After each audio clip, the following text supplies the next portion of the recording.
বোনপো বউ এসেছিল, তো একটা বিরাট বড় কাঁঠাল নিয়ে এসছে, আমার দিদির বাড়ির কাঁঠাল। তো সেটা আজকে ভাঙবো, আর ভেঙে কি খাই সেটা আপনাদের দেখাবো।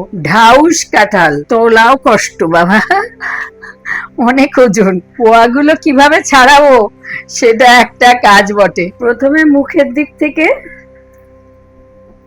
একটু কেটে নেব।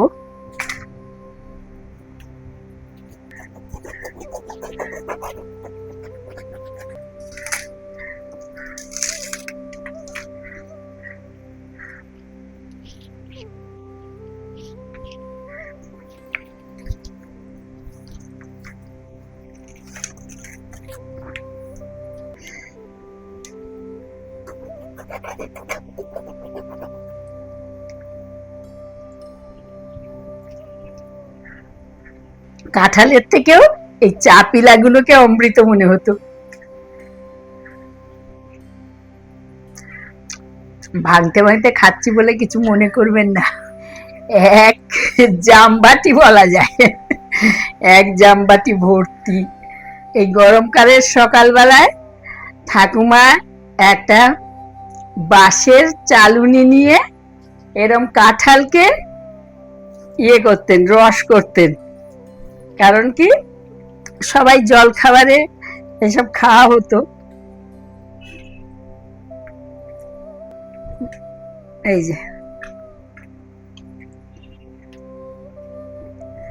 আমার কাছে তো বাঁশের চালুনি নেই, আমি এই জন্য এইরকম একটা ছাঁকনি দিয়েই করছি। এই যে ধোয়া চিড়ে দিয়ে দিচ্ছি, দিয়ে দিলাম আম, কলা, ঘরে পাতা টক দই,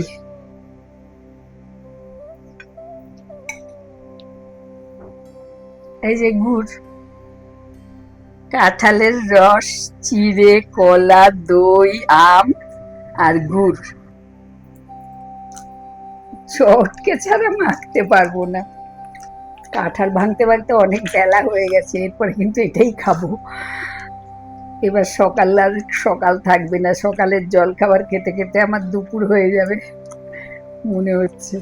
এখন এইটা দিতে যাচ্ছি আপনাদের কাকুকে, দাদুকে, যাই বলেন।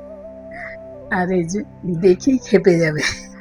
গরমকালে কিন্তু এই খাবারটা সকালবেলা ভালোই লাগে।